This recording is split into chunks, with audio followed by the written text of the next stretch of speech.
Olá pessoal, tudo bem com vocês? Vamos então dando continuidade à nossa disciplina de polímeros e hoje a gente começa a falar um pouco sobre a preparação de polímeros, né? Reações orgânicas, né? Reações ali, métodos sintéticos que nós utilizamos, que a indústria utiliza para preparar polímeros, né? As principais reações, as principais estratégias para gerar intermediários reativos que desencadeiem reações e entreguem para nós, ao fim, esses materiais poliméricos, correto?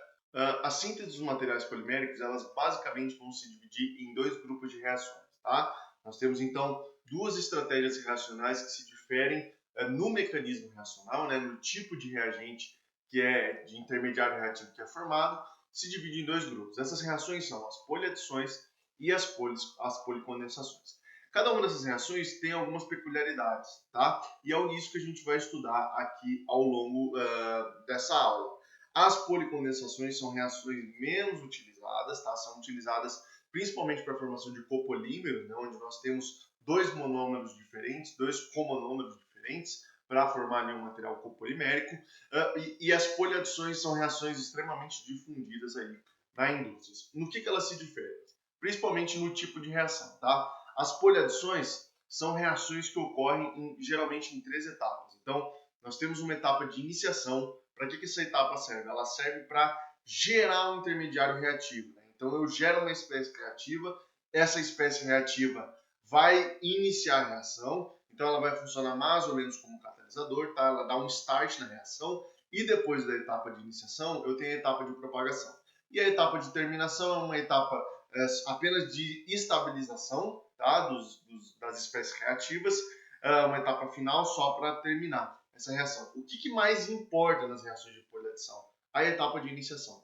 Ela precisa ser muito bem feita, ela precisa ser muito bem especificada, porque ela vai alterar o curso da reação e principalmente pode alterar a morfologia, a estrutura do polímero, certo? Então, a etapa de iniciação, nós vamos focar aqui e gastar um tempo nela, é uma etapa bastante importante dentro das reações de poliadição. E nós temos a reação de policondensação, que é uma reação que acontece em várias etapas. Então, são sucessivas reações de condensação que vão acontecer em várias etapas, e à medida que ela vai acontecendo, a cadeia vai aumentando, certo? As reações de poliadição elas podem acontecer com três mecanismos, né? Três vias reacionais distintas, certo? Que são através de mecanismos homolíticos, que envolvem espécies radicalares, heterolíticos, que daí temos reações aniônicas, né, formando carbânio, carbocátion, e essas espécies aí se combinando, e também por mecanismo de coordenação, utilizando metais de transição, onde nós temos os grupos se coordenando a esses metais de transição e as reações acontecendo sempre envolvendo o metal de transição, né, o catalisador metálico, por coordenação das espécies orgânicas com esses catalisadores. Já as reações de policondensação acontecem apenas por mecanismos heterolíticos, tá? Mecanismos aniônicos. Isso é importante a gente distinguir. Uma coisa super importante, e é uma das razões que eu falei inicialmente que a poliadição é muito utilizada, ela é uma reação que nós não temos subproduto, tá? Não existe subproduto de reação. Nós temos ali, geralmente, ela se dá com um monômero apenas, né? Nós não formamos copolímeros, em linhas gerais, tá? Ela se dá com um monômero e a cadeia cresce sem formar ali subproduto, né? À medida que a cadeia cresce, ela não leva subprodutos. Claro, ela pode ramificar, ela pode formar ligações cruzadas e existem situações específicas que isso acontece, mas a formação de subprodutos é contornável. Já na policondensação, nós vamos ter subproduto. Por quê? A condensação geralmente ela se dá entre um composto carbonílico atuando como um eletrófilo, tá? E um nucleófilo atacando esse composto carbonílico. Geralmente a gente sempre vai ter um subproduto. A água vai ser subproduto, um ácido clorídrico, um ácido bromídrico, a depender da espécie carbonílica, tá? Então a gente sempre vai ter algum tipo de subproduto da reação que pode alterar no final na composição do polímero. Lembra, né? A água é um plastificante, então ela tende ali a alguma forma deixar o material polimérico mais maleável, mais mole, né? Mudar um pouco as propriedades mecânicas e térmicas desse polímero. Então isso também pode ser um problema, correto? A velocidade da reação também é alterada entre uma policondensação e uma poliadição. As poliadições, como são reações radicalares, são extremamente rápidas, tá? E os polímeros crescem e são formados imediatamente. Já as reações de policondensação tendem a ser reações mais lentas, certo? Reações um pouco mais demoradas. Por fim, uma diferença básica entre as reações é o grau de polimerização. Tá? O grau de polimerização das poliadições é bastante alto, nós conseguimos chegar a uma massa na ordem de 10 a 5. Já o grau de polimerização nas policondensações é médio, né, mediano. Nós chegamos ali a uma ordem de 10 na 4 de massa molecular, justamente por causa da velocidade da reação. Tá? A policondensação é mais lenta, então para a gente crescer essa cadeia, deixar ela bastante longa, pode aí gerar um pouquinho, levar um pouquinho mais de tempo, e isso faz com que o grau de polimerização diminua um pouco, certo? Principais polímeros aí que a gente pode destacar brevemente, que são feitos, né, que são produzidos na indústria por poliadição.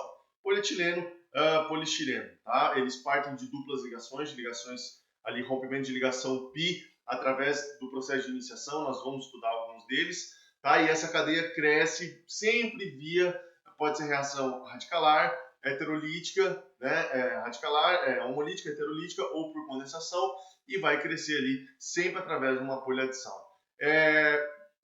Polímeros que são feitos por policondensação, PET, tá? Nós temos aqui, ó, vai ser um álcool, tá? Um etanol aqui, um derivado do etanol reagindo com um ácido carboxílico, tá? Um diácido, e nós vamos ter uma reação de condensação.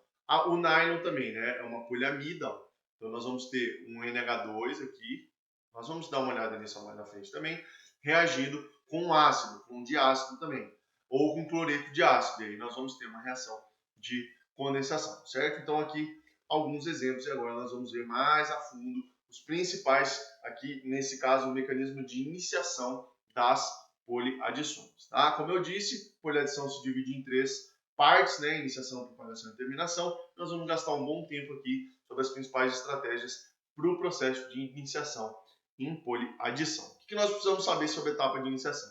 É a formação das espécies químicas a partir do monômero. Então, eu tenho um monômero, eu gero uma espécie reativa e essa espécie reativa vai desencadear a reação, certo? Como disse anteriormente, essa reação pode ser um radical, e aí a reação segue um mecanismo homolítico, pode ser um íon, e aí a reação segue um mecanismo heterolítico, e pode ser um complexo com coordenação, e aí a reação vai sempre seguir, vai sempre acontecer com os grupos ali coordenados a um centro metálico, correto? A etapa de iniciação, como que ela pode acontecer? Ela pode acontecer de duas formas distintas. Agentes físicos, e aí quando a gente fala agentes físicos, a gente se restringe basicamente à influência da energia eletromagnética, tá? Na forma de luz, geralmente na região do ultravioleta, né? Uma região um pouquinho mais energética, ou agentes químicos, tá? Que aí vão se resumir aos peróxidos e aos azocompostos, né? E aqui na nossa disciplina a gente vai ficar ali mais dentro dos peróxidos, que são as espécies mais utilizadas na indústria. O primeiro caso que a gente vai ver é uma iniciação física por irradiação ultravioleta, tá? Esse comprimento de onda tem um gap ali bastante grande, pode variar de 15 nanômetros a 400 nanômetros, passando ali pelo UVA, UVB e UVC, tá? A depender, obviamente, da molécula do monômero que nós estamos usando. Obviamente, nós temos um mecanismo radicalar, né? A energia eletromagnética ali vai excitar a molécula, levando a molécula a uma quebra, né, de uma ligação pi homoliticamente, gerando espécies radicalares. E um fator muito importante, né, uma vantagem muito importante, é porque nós temos elevados níveis de pureza quando a luz ultravioleta é utilizada como iniciador radicalar. Por quê? Porque eu não adiciono um agente químico no meio da reação. Eu não preciso colocar um peróxido, então eu não vou ter impurezas ali, eu vou me livrar de impurezas muito facilmente. Por quê? A reação sempre acontece na presença apenas do monômero sendo irradiado com luz ultravioleta. Qual é o mecanismo? Na frente da luz ultravioleta, nós temos uma clivagem homolítica, ó, dessa ligação, tá? Um elétron para cada carbono, e à medida que eu formo esse intermediário reativo aqui, ó, intermediário reativo, a minha reação é desencadeada. Como? Um radical vai vir, ó, e vai reagir com outra molécula do monômero, homoliticamente, fica um elétron aqui, eu formo uma nova ligação, tá? Entre esse radical, entre esse carbono com o radical e esse carbono aqui que vai sair com o radical também, eu vou formar essa nova ligação aqui, pessoal. certo? E aí eu formo, ó, eu fico com um radical aqui, a cadeia pode crescer nessa direção, e fico com um radical lá, e a cadeia pode crescer naquela direção. E essa cadeia vai crescendo à medida que as reações vão acontecendo, certo? Principal vantagem aqui, não tenho componentes químicos na reação, então eu me livro, eu contorno ali a presença de impurezas ao fim do processo, certo? Passando da decomposição, da iniciação, né, por agentes físicos, nós temos as iniciações por agentes químicos, tá? Muito difundida também.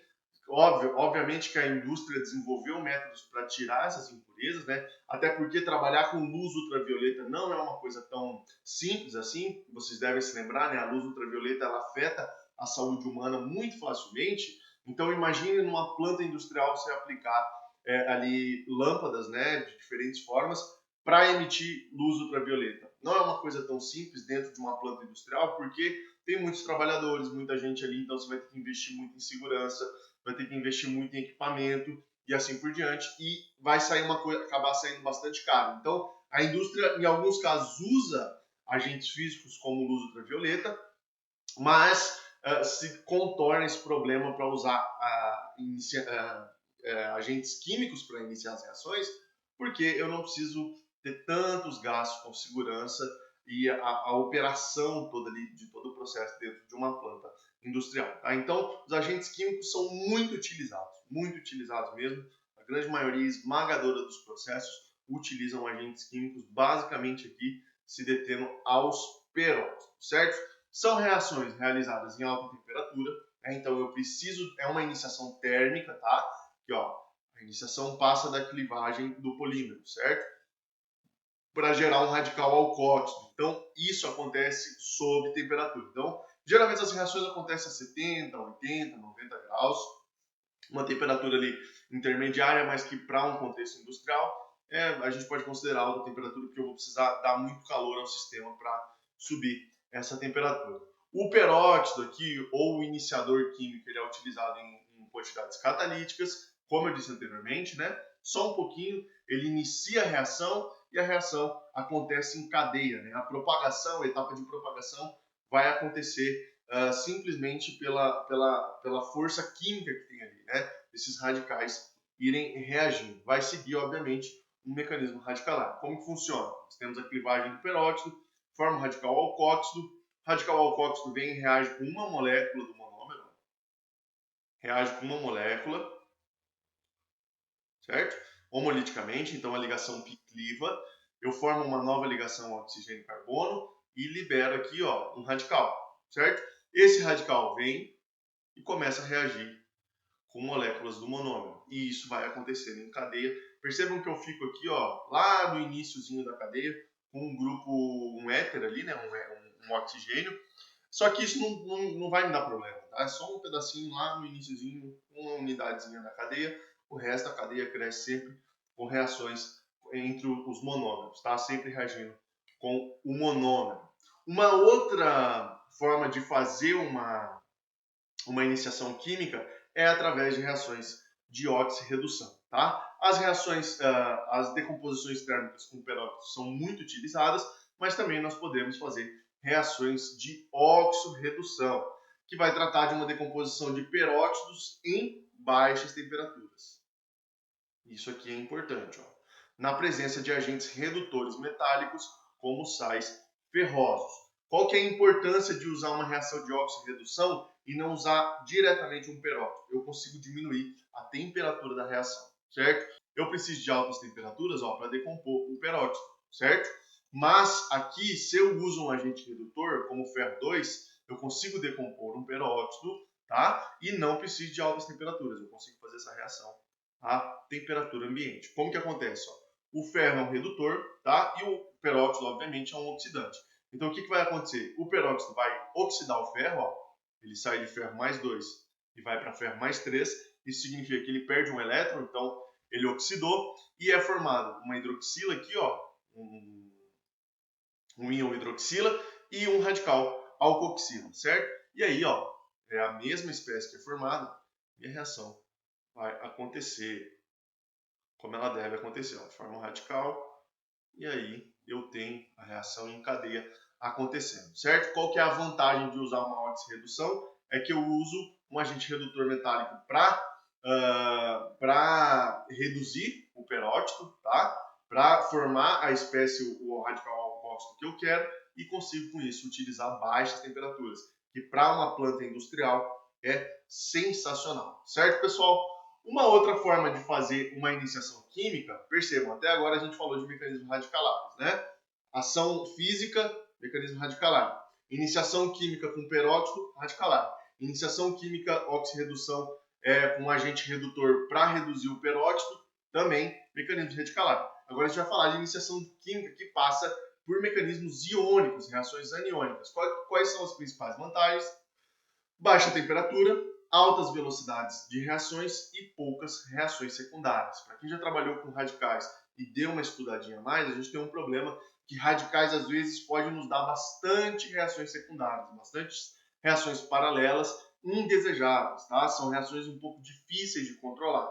Então, a iniciação química iônica nos traz aí algumas vantagens de poder trabalhar também em baixas temperaturas, em velocidades um pouco mais altas, né, em altas velocidades também, como os radicais ali em peróxido, e evitando reações secundárias. Nós temos dois tipos, obviamente, uma iniciação catiônica e uma iniciação aniônica. A iniciação catiônica, ela vai acontecer quando nós tivermos derivados do eteno, certo? Então eu tenho aqui um derivado do eteno que possua grupos vinílicos doadores de elétrons. Por exemplo, imagine que eu tenha isso aqui. E aqui eu tenho uma metoxila. O que vai acontecer? Esse oxigênio, ele doa elétrons, tá? Então ele joga um par de elétrons para lá, em direção a esse carbono sp2, e um par de elétrons aqui da dupla, ele repousa aqui em terminal, posição terminal. E eu fico com isso aqui. Oxigênio metila, carga positiva no oxigênio, carga negativa aqui, certo?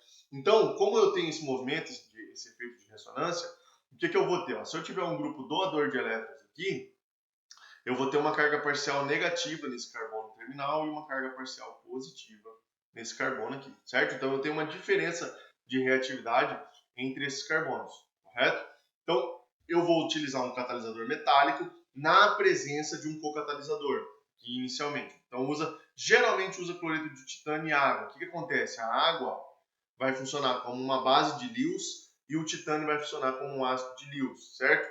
Então esse par de elétrons da água vai e ataca um orbital D vazio do titânio, tá? Um orbital do tipo D que está vazio, coloca esse par de elétrons lá, forma esse complexo carregado negativamente e libera um próton no meio da reação.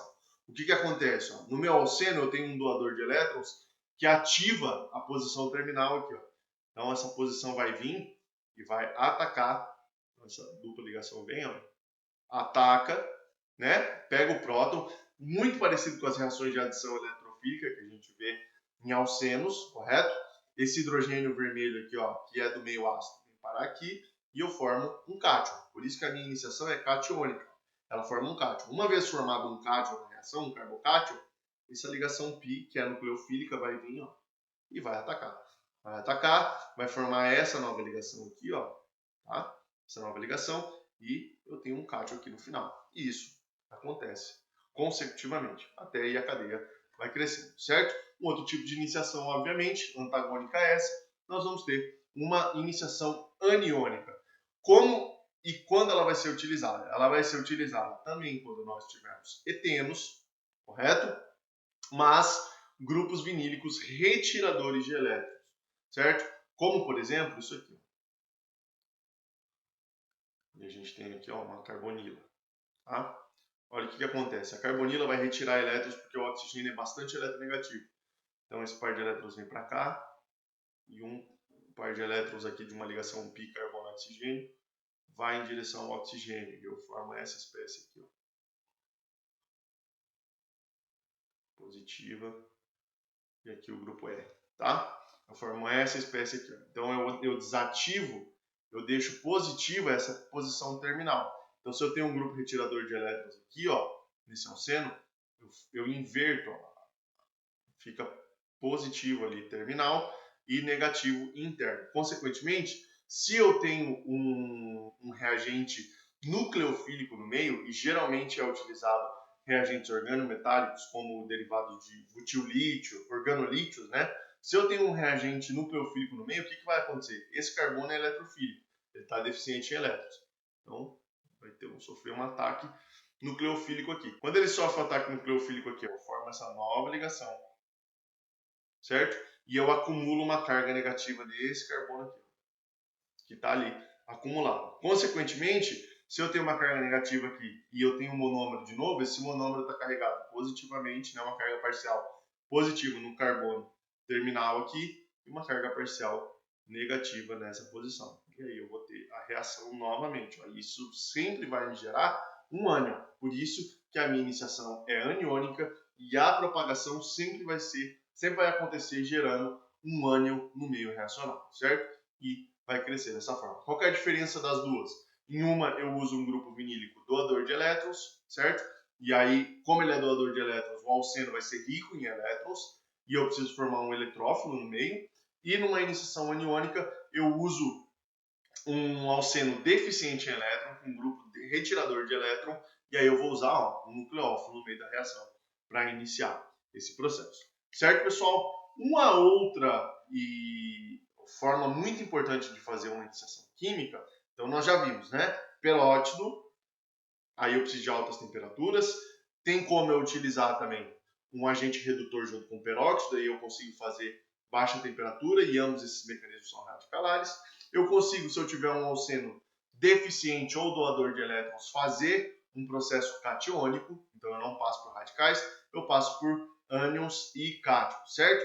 E tem uma terceira via de fazer uma iniciação para poliadições, que é por sistema de coordenação utilizando metais de transição, certo? São sistemas que vão proporcionar reações extremamente seletivas e eficientes, o que não ocorre com outros tipos de iniciação química e a gente vai entender o porquê. Essa seletividade, ela afeta diretamente essa propriedade aqui, ó, a taticidade das cadeias. Nós vimos lá, quando a gente estudou a estrutura dos polímeros, que a taticidade é uma característica extremamente importante em materiais poliméricos, porque fala principalmente da ordenação dos grupos laterais, porque os estereocentros são definidos e esses grupos laterais ficam ordenados. Então, ter um controle da taticidade é muito importante a depender do tipo de polímero e do grau de cristalinidade e tudo mais que você quer obter no final do processo. Por que afeta diretamente a taticidade? Porque a reação é seletiva em relação a selecionar estereocentros, tá? E aí nós vamos conseguir formar polímeros isotáticos, ou seja, polímeros que têm sempre o centro estereogênico definido, tá? O carbono assimétrico sempre tem a sua configuração definida. É uma estratégia extremamente utilizada na indústria para obtenção de poliolefinas, então polietileno. Você quer um polietileno de alta cristalinidade, né? Geralmente polietileno de alta densidade é feito por sistema de coordenação, que é o polietileno, polipropileno, polibutadieno, entre outros, tá? Então é um processo muito utilizado na indústria, principalmente utilizando esse catalisador aqui, ó.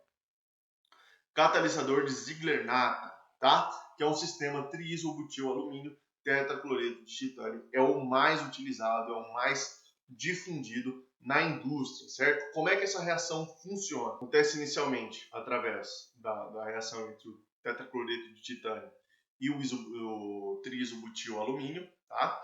E vai formar esse complexo aqui, ó. Perceba que nesse complexo nós temos uma ligação entre o titânio e o grupo alquilo, no caso o triisobutil, certo? É um organometálico. Quando nós temos organometálico, o metal é eletropositivo e, consequentemente, vai gerar uma carga parcial negativa muito pronunciada no átomo de carbono. Então, por essa razão que eu fico com uma carga parcial negativa no carbono, carga parcial positiva no titânio, certo? Então, utiliza-se lá um polímero, utiliza-se lá um monômero. Então, utiliza-se lá um monômero, nós temos, imagina que um monômero com um grupo doador de elétrons, então ele doa e ativa essa posição aqui, certo? E ativando essa posição, percebam que eu gero uma diferença de polaridade e cargas parciais positiva e negativa. Como eu tenho cargas parciais positiva e negativa, a aproximação vai ser coordenada. Então, o polo negativo formado aqui, ó, vai se aproximar da parte positiva no catalisador, que é o átomo de titânio. E a parte parcial positiva aqui vai se aproximar da parte negativa do catalisador, que é o grupo alquilo. Consequentemente, ó, essa ligação aqui ela vai se romper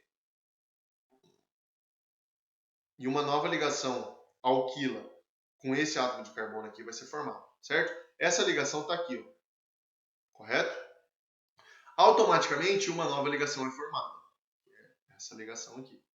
Então, essa aqui é formada e essa ligação aqui é formada. Que agora ela está aqui. Ó, ela passa a se ligar com titânio. Essa parte da molécula aqui, ó, passa a se ligar com titânio. Veja, ó, eu já expandi, né, eu já coloquei o primeiro monômero aqui. Isso acontece de novo. Percebam? Tenho lá, de novo, polo negativo, polo positivo.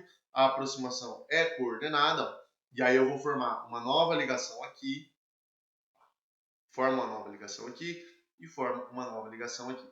Essa ligação, deixa eu ver aqui, ela está aqui, ó. Essa ligação está aqui. Só que agora não tem mais o R, tá? Isso aqui ficou errado. Depois eu arrumo nos slides lá. Essa ligação está aqui, correto? Ela está bem aqui, ó. Agora aqui é hidrogênio. Esse hidrogênio está aqui, ó. Essa ligação formada está aqui, certo? E essa nova ligação formada está aqui, ó.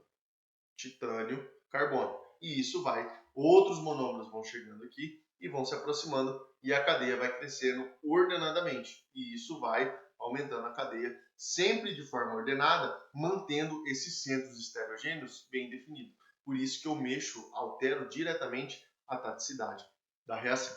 Correto, pessoal? A segunda etapa que nós temos, essas foram as etapas de iniciação, certo? Etapa radicalar, aniônica e por coordenação. E depois nós vamos ter a etapa de propagação. É uma etapa de reação rápida, correto? Nas quais as cadeias poliméricas vão crescer. Então, a etapa de iniciação seria basicamente a formação do primeiro intermediário reativo. Depois daquilo, tudo que nós temos é etapa de propagação. O centro ativo gerado na etapa de iniciação se adiciona a um monômero, aumentando a cadeia sucessivamente. Já a estereoespecificidade da reação vai depender diretamente do processo de iniciação utilizado. Por quê? Porque se nós considerarmos reações radicalares, de poliadição, né, radicalar, catiônica e aniônica, nós não vamos ter propagações estereoespecíficas, porque os intermediários dessas reações não possuem estereoquímica definida. No caso, principalmente aqui das radicalares e das catiônicas, que passam por espécie radicalar e por carbocátio, nós temos espécies planares, tá? Então, se é planar, a reação pode acontecer tanto por baixo quanto por cima, tá? São hibridizações sp2, nós temos um orbital P puro tanto para baixo quanto para cima, e pode acontecer em ambas as faces. Se eu quero estereoespecificidade de reação, definir esses estereocentros, né? Eu preciso fazer uma poliadição por coordenação, tá? Utilizando principalmente aqui o catalisador de Ziegler-Natta, tá? E aí eu vou ter sempre os centros estereogêneos definidos, sempre com estereoquímica muito bem definida, o que vai alterar diretamente a taticidade do produto final. Por fim, nós temos as reações de policondensação, certo? São reações que vão ser muito aplicadas para a formação de copolímeros, né? Utilizando ali dois tipos de monômeros. São reações que usualmente se utilizam álcoois ou aminas e compostos carbonílicos. Então nós vamos ter ali álcoois ou aminas, ó, no caso aqui o diol e uma diamina, reagindo como um nucleófilo na reação, e compostos carbonílicos derivados de ácido carboxílico, principalmente, atuando como eletrófilo, certo? Que é o caso aqui que nós falamos inicialmente, para formar o PET e para formar o nylon, tá? Então aqui no PET nós usamos um diácido com diol,